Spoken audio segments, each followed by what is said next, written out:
For decades, Trump has presented himself as a self-made billionaire who started with nothing more than a $1 million loan from his father. And yet, as it turns out, Fred Trump, Donald's father, had a much greater part to play in the rise to success of his son. We'll look behind Trump's billions in this video to see how he really got his real wealth. The tale of Donald's riches began with his father's growth nearly a century ago. Fred Trump was an undeniable hustler with a keen interest in construction. By the time he was 20, he'd started in the business, building his first residential house.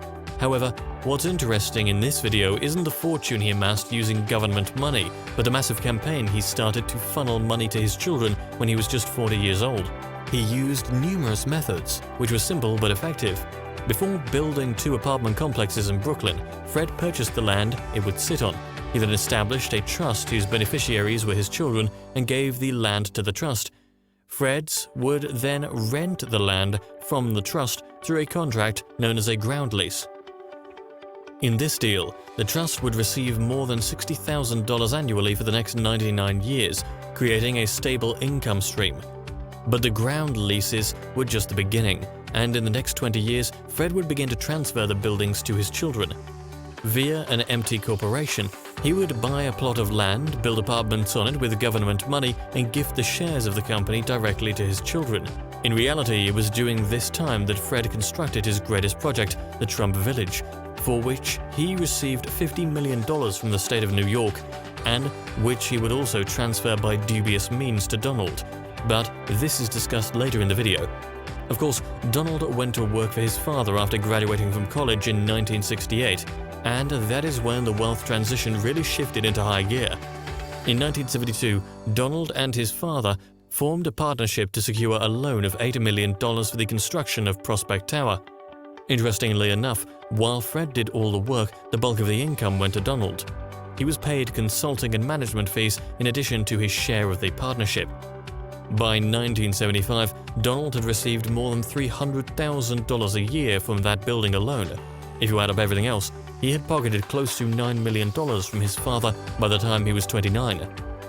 Donald's 1976 profile placed his net worth at $200 million, although in reality most of the projects were actually his father's. At the time, Donald was the president of the Trump organizations, carrying a heavy salary with him, but he was constantly receiving loans from Fred on top of that. In 1976, Donald received loans from his father's companies for a total of $3 million, and the way these loans were structured was interesting to say the least.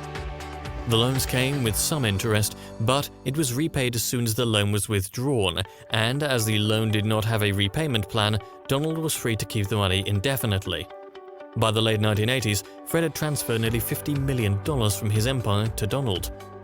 He bought the Plaza Hotel in 1988 for over $400 million and spent over $350 million a year later on Eastern Airlines, which he quaintly named Trump Shuttle.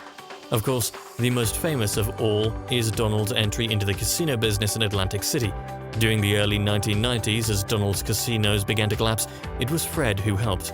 Apart from giving Donald millions, there is a story that one of Fred's employees went to the Trump Castle Casino, bought $3.35 million worth of casino chips, and left without placing any bets.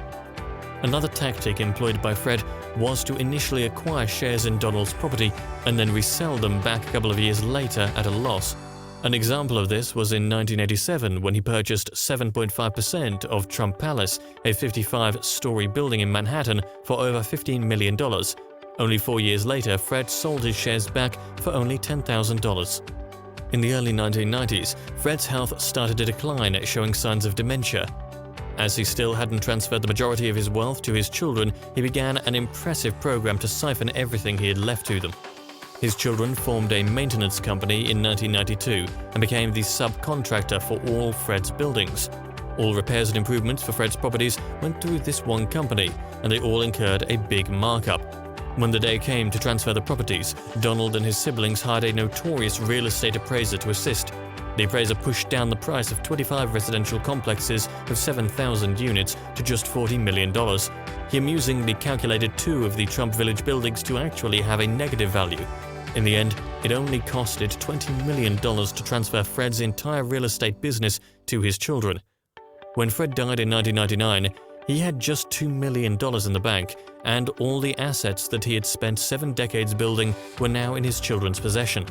In early 2004, Donald and his brothers and sisters sold off the empire their father had spent his whole life building for $700 million to a New York City real estate developer, effectively ending Fred Trump's legacy.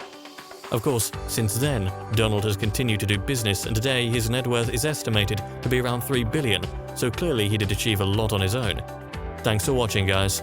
Be sure to subscribe and to check out our other Business Explored videos. Also, be sure to check out the links in the description.